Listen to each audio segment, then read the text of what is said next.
Всем привет! Меня зовут Алексей, технический специалист компании Sprintec.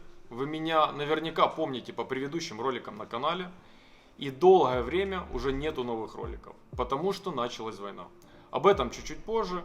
Не переживайте, через пару минут начнутся ролики. Те ролики, которые мы сняли до войны, которые у нас лежат уже готовые очень долгое время. Но перед тем, как мы начнем, хочется немного бросить свет на ситуацию, которая вообще в принципе происходит. В первую очередь по нашему предприятию. Большинство дилеров продолжает в условиях войны дальше работать. К одному дилеру даже рядом прилетела ракета. Была частично разрушена станция.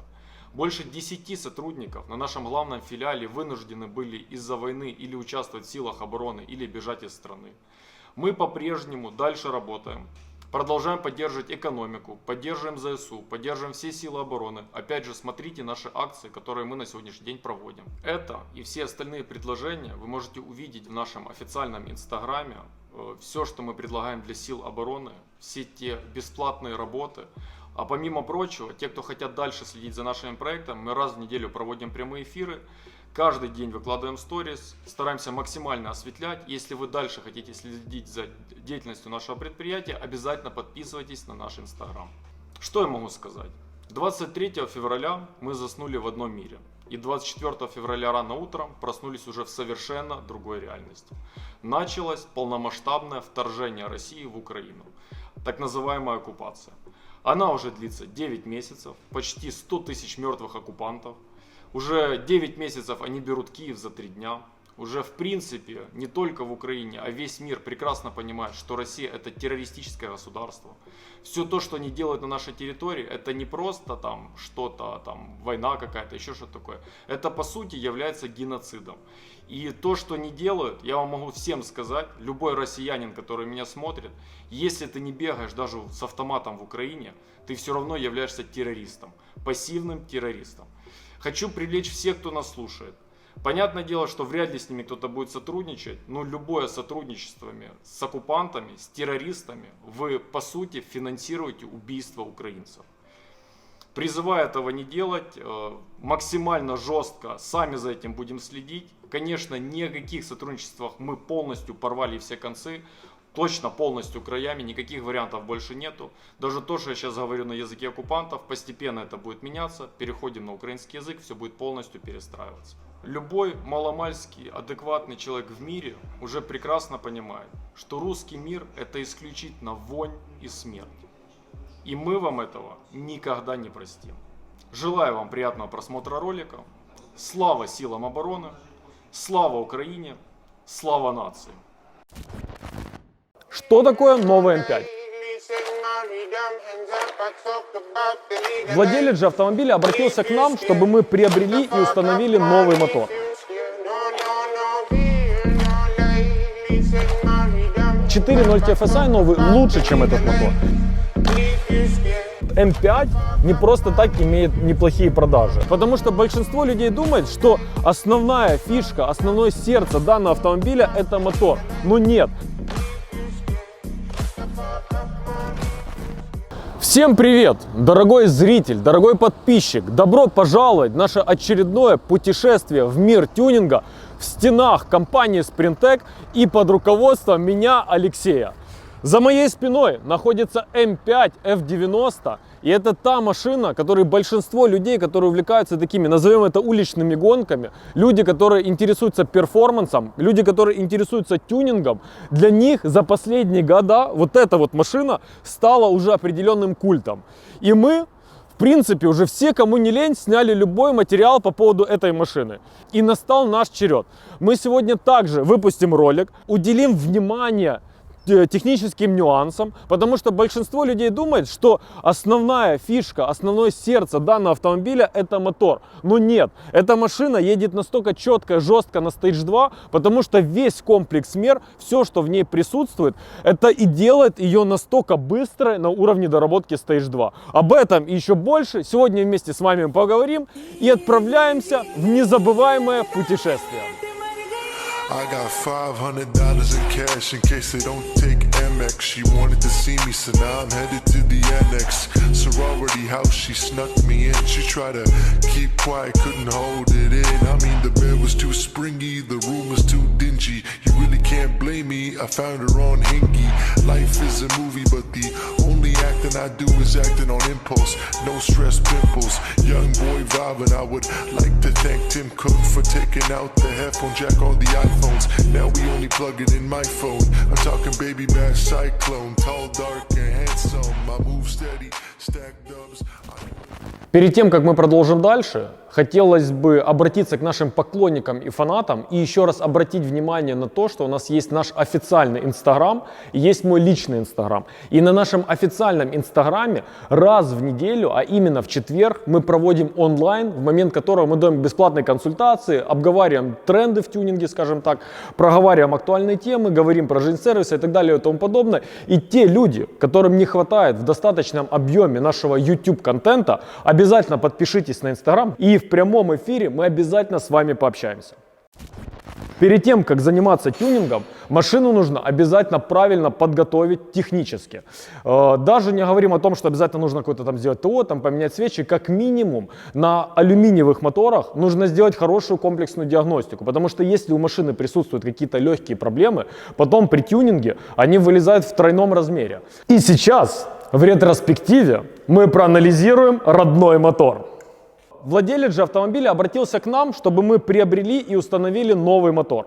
Новый мотор чуть-чуть отличается, не настолько сильно, как старый мотор, то есть исключительно крышки клапанов и катушки у нас обновились. Все остальное у нас осталось старым, поэтому мотор самой новой ревизии стоит уже у нас в машине, и у нас есть красивенький мотор на палете, в котором не хватает одного цилиндра, точнее одного поршня не хватает. Сейчас, имея его полностью на палете и доступ со всех сторон, мы можем детально посмотреть и разобраться, где фишки и прикольные преимущества данного мотора. Давайте теперь быстро разберемся, что же произошло. К нам обратилась машина М5, у которой в моторе, вот это ее родной мотор, образовалась, точнее не образовалась, а мотор потерял в одном цилиндре компрессию. Когда была произведена эндоскопия, в этом цилиндре ничего не оказалось. То есть поршень полностью размолотил, он вылетел. Мы этот мотор даже не стали разбирать, потому что потенциально он уже не жилец на самом деле. Скорее всего, он уже не в той кондиции, когда его можно эффективно восстановить. Поэтому было принято решение, в первую очередь хозяином, приобретение нового мотора, его установка. В эти детали все вникать не будем. Хочу только отдельно упомянуть, что данный N60, это же не N63, это S63. Мотор, то есть все М-ки оснащаются моторами с индексом S, соответственно, они усиленные, прочные, супер охлаждение, все остальное. Но вот этот вот S63, если вы его передуваете, он может умереть. Это не на так много машинах встречается, но, например, на новой RS3 тоже самая проблема, то есть не на самой новой, а уже на 8 V2, грубо говоря, кузове. То есть еще есть ряд машин, там, где вы при тюнинге Stage 2 можете передуть мотор, и он приходит в негодность.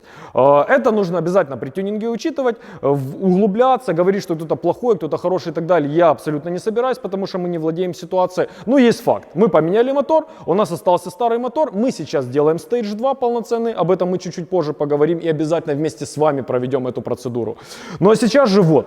S63 супер продвинутый, новый мотор, который очень много людей называют это самый крутой, гениальный, лучший мотор, который BMW когда-либо делала и так далее и тому подобное, бла-бла-бла.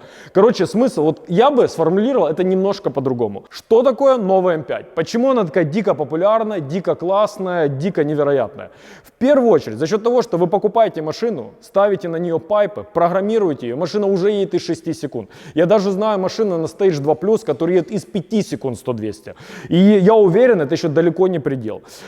И это связано в первую очередь не только с мотором. Да, в моторе было несколько нюансов, доработок и так далее. Сейчас мы их детально рассмотрим. Но также надо учитывать, что, во-первых, то есть по большому счету, это было сделано на всей машине в нюансах, небольших нюансах везде.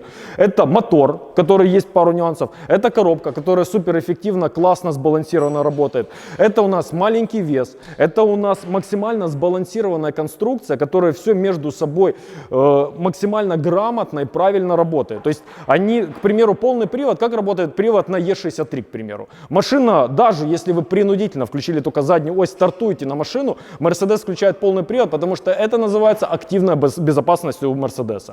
У BMW же вы стартуете всегда на полном приводе. Полный привод вам помогает суперэффективно толкнуться с места, после чего он отключает уже переднюю ось, и за счет чего в динамике вы уже получаете намного меньше механическое сопротивление. А когда вы хотите быть быстрее всех, это очень важный момент. Feel like Shah Rukh Khan, 20,000 fans on my lawn, I can never do no wrong. Yeah, world in my palms, knew I was the greatest all along. Yeah, I feel like Shah Rukh Khan. Yeah, I feel like Shah Rukh Khan, 20,000 fans on my lawn, I can never do no wrong. Run it up from Bombay to Milan. See me when you turn your TV on. Yeah. Давайте рассмотрим сам мотор более детально. В нем есть ряд особенностей, которые свойственны именно S63. Во-первых, давайте посмотрим выпускные коллектора. Мы видим очень хорошо, ярко выраженные твин-скрольные коллектора. То есть у нас два раннера выходят из одной головы и два раннера выходят из другой головы. И все это пересекается на коллекторах, и у нас коллекторная выпускная система выглядит как такой большой ярко развитый паук. Это сделано в первую очередь для того, чтобы более эффективно с самых низов раскручивать турбину. То есть это у нас, во-первых, битурбо, потому что у нас две турбины. Это у нас твинскрольный мотор. То есть каждая из турбин, у нее есть два сектора, где раскручивается импульсами, двумя потоками выпускная крыльчатка. Таким образом, то есть вот этот самый нижний порог, отзывчивость самая нижняя, она становится намного лучше на твинскроле. Поэтому на хардкорных жестких тюнинг-проектах, даже на вот этом вот моторе можно перейти на коллектора от N63. Я бы, по крайней мере, так и рекомендовал, когда вы уже ставите 2 G25, 2 G30. Вообще, в принципе, небольшое отступление. Stage 3 на этом моторе я не рекомендую делать. Ни один мотор еще в мире толком не поехал. А вот те пару машин, которые поехали, там кроется ключ в коробке. И это не просто так там накидать какие-то калибровки. Это, как правило, очень серьезные, жесткие инженеры над этим работают. И, в общем, это слишком сложно, слишком долго, слишком геморно, слишком дорогостояще. Если вы собрались тюнить данный автомобиль, самый идеальный, взвешенный, сбалансированный вариант — это сделать Stage 2. Итак, движемся дальше. Потом мы смотрим на маховик. То есть сам по себе маховик, он сделан уже наполовину как скелет. Несмотря на то, что он из стали, а не из алюминия, все равно видно по конструкции, что она максимально сделана для эффективности КПД, для низкого веса. Идем дальше. Смотрим на цвет голов, который у нас есть, и смотрим на цвет самого блока. То есть вот тут вот у нас блок, это у нас пластина, которая накладывается. То есть мы можем ярко и хорошо увидеть, что головы и блок у нас отличаются по оттенку. И сам блок у нас более темный. В первую очередь за счет большого содержания кремния и магния, потому что блок у нас алюсиловый. Эти моторы, как и все остальные современные большие моторы, сделаны по технологии алюсил, когда у нас есть, грубо говоря, супер тоненькая пленка алюсила, которая в дальнейшем потом можно восстанавливать, можно дообрабатывать его. Этот мотор, кстати, неплохо поддается гильзовке, в отличие от 4.0 TFSI. В общем, не буду углубляться, идемте дальше. Как я уже сказал, новая М5 F90 стала первой М5, которая стала полноприводной. Тут мы видим, как это у нас реализовано и почему мотор на М5 находится у нас намного дальше назад, что крайне положительно сказывается на управлении автомобиля. То есть характерный андерстир, который есть у Audi, не свойственен BMW. Конечно, за счет веса, за счет всего остального у нее присутствуют определенные недостатки в управлении, но это не такая жесткая тема, как у Audi. Вот это вот у нас передний редуктор, который, то есть и привода у нас выходят вот тут вот. То есть, грубо говоря, это у нас даже не середина мотора, это ближе к передней части мотора. А если мы вспомним про Audi, то привода у нас выходят из коробки, это где-то на таком уровне. То есть разница плюс-минус у нас в 40 сантиметров. И за счет этого это крайне положительно влияет на управление, потому что вес автомобиля, он должен не на осях и за осями висеть. Все должно быть максимально в центре. То есть распределение по осям должно быть в идеале 50 на 50. Одно из самых главных ноу-хау нового мотора — это у нас топливная система. Потому что давление в топливной рейке, тут мы ее в данном случае, к сожалению, не видим, топливные форсунки вставляются у нас тут, тут у нас свечи заходят. сама по себе топливная система, то есть ТНВД, развивают избыточное гигантское давление, больше 300 на секундочку атмосфер, за счет чего у нас лучше детонационная стойкость, за счет чего у нас больше мощности и за счет чего вся конструкция лучше работает. Но тут, кстати, есть и минусы. Я уже неоднократно наслышан про то, как разрывают форсунки на этих моторах, как они в момент нагрузки заливают полные цилиндры бензина, и за счет чего происходят самые ядерные гидроудары. Это, конечно, есть у этих моторов. Я не знаю, насколько это свойственно самым новым генерациям, самым последним годам и так далее, но вообще я уже неоднократно слышал, что М5, даже которые ездят на стоке, у них есть замененные моторы по гарантии именно по этой причине. Если вдруг меня кто-то смотрит, кто относится к производству Audi, к разработке машин, к инжинирингу, к планированию, ко всему остальному, вот это бизнес-седан, который тяжелый, который рассчитан, конечно же, в первую очередь не для автоспорта, для городской эксплуатации и так далее. И обратите внимание, это карбоновая заводская вклеенная крыша. Не панорама, не люк, не обычная крыша. Вот так вот, я считаю, должны выглядеть крыши на заряженных машинах. Потому что помимо мощности еще безумно важен вес. И я действительно глубоко убежден, 4.0 TFSI новый лучше, чем этот мотор. Но за счет того, что машина супер тяжелая, всякие легкие гибриды, туда напихали все, что только можно. Машины весят 2 с большим плюсом тонны. Именно поэтому RS6 новые отстают от этих машин. А BMW вес, все. Ладно, не будем углубляться. Давайте пройдемся, посмотрим, как выглядит у нас уже новый мотор. Кстати, помимо того, что мы установили новый мотор, мы также установили приобрели и установили. Мы являемся, кстати, официальным представителем впускных систем Eventuri. Высочайшее качество, суперэффективные, действительно классные впускные системы. Даже когда вы просто открываете капот, оно радует глаз. Мы установили новый мотор, установили эту впускную систему, вычитали автомобиль, не просто так вычитали, а потому что мы будем делать на нем обязательно тюнинг, покажем, как должна ехать машина на даунпайпах и на впуске. К сожалению, в данном случае коробку вычитать мы не смогли, потому что она была обновлена на более новую ревизию. Таким образом, она на данный момент залочена, ее нельзя редактировать. А в этих машинах очень много лимитеров, то есть так называемых ограничителей, кроется в коробке. Поэтому придется сделать определенные плашки в коде для того, чтобы все равно обмануть коробку и для того, чтобы она все равно пускала дальше ехать. И при этом все мы будем ее настраивать так, особенно с этим впуском это достаточно проблематично, чтобы данная история, которую мы видим тут, не повторилась. Начинаем тюнинг. Cause I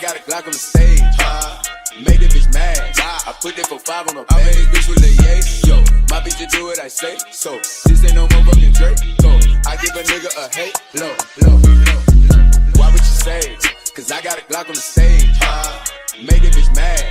I put that for 5 on the page. I'm in this bitch with a yay. Yo, my bitch to do what I say. So, this ain't no motherfucking Drake. Go, I give a nigga a hate. Low.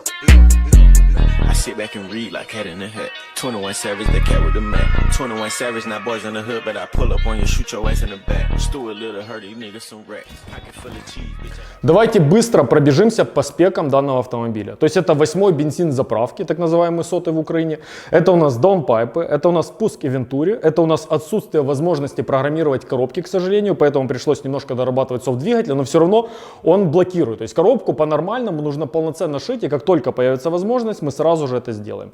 И вот этот результат вы можете прекрасно увидеть на графике. Ну и как я говорю каждый раз, машины не соревнуются на стенде, машины соревнуются исключительно на дороге.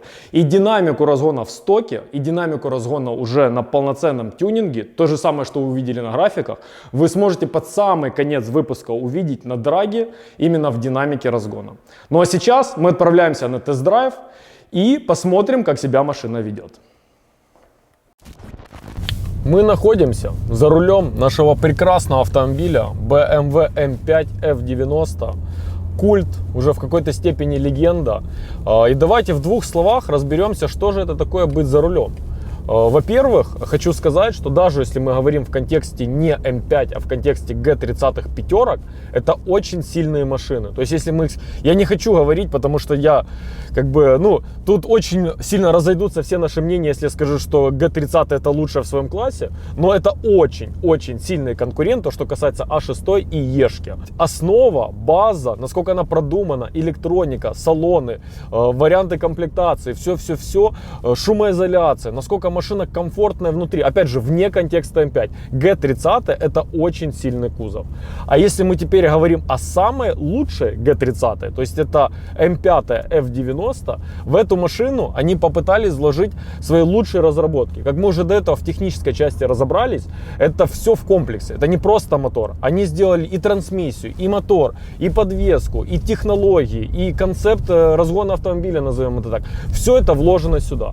Если мы сравниваем, опять же, М5 с Е63 и RS6, хотелось бы отдельно отметить, что у М5 мотор существенно смещен за переднюю ось. То есть они максимально уделили этому вниманию, это видно по конструкции. И опять же, как это отобразилось на машине? Машина намного более управляемая, как минимум, чем RS6 и более управляемая, чем Е63. Я не буду машину заводить в предел, потому что сейчас на улице 2 градуса, и машина не моя. Ну, вообще, даже при легких маневрах, при перестроении, при разгоне, при управлении машины в разгоне, то есть это чувствуется. Особенно, когда вы в поворот залетаете на открытом дросселе. То есть вот это все, это реально чувствуется в управлении. И я хочу сказать, что М5 среди всех своих конкурентов, это, наверное, самая управляемая машина. Я часто люблю повторять, что М5, вообще BMW, это не моя стихия. Я не являюсь супер поклонником BMW. То есть я каждый раз пытаюсь сделать на этом акцент. Но вот эта машина, вот мне даже особо не к чему придраться. Все красиво, классно, эргономично. Этот руль с эмочными кнопочками, с лепестками, со всеми этими опциями. Подогрев руля, ну ладно, подогрев руля на любой машине можно сделать. Эргономические сиденья, то есть вот эти вот ковши, они реально очень прикольные. В зависимости от того, для чего вы берете эту машину, то есть это возить семью, возить тещу, участвовать в гонках, супер быстро ехать Киев-Одесса, может какие-то еще отрезки, не все же живут в Украине, и так далее и тому подобное. То есть все вот это, где может применяться эта машина, я считаю, для этих задач машина очень хорошо создана. То есть если, может быть, Stage 3 это не самая лучшая идея для этой машины, но вот на Stage 2 все ее области применения она будет действительно очень классно выполнять. Плюс ее внешний вид. В общем, блин, чего я нахваливаю BMW на самом деле? Я исключительно только положительные вещи говорю. Но опять же, надо признавать, когда есть удачное решение. И М5 F90 я не просто так, как бы мы снимаем про нее обзор, и не просто так столько людей увлекается ей, а потому что действительно они удачно, гениально скомпоновали очень много вещей, которые людям нужны. И на сегодняшний день это вот М5 не просто так имеет неплохие продажи. Она действительно ведет рынок в своем сегменте. К чему я веду? Вместе с вами, я надеюсь, что нам получилось разобраться в сути данного автомобиля, в концепте, в технике и в тюнинге. И настало время подводить итоги. 100.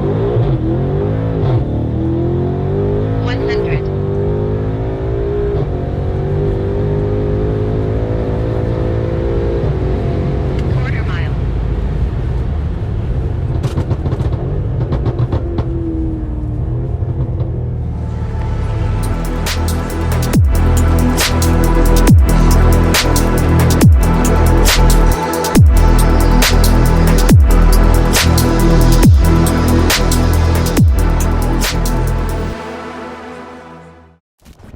Что я могу сказать про М5 F90? Машина уже не первый год на рынке. Машина удачная, сбалансированная.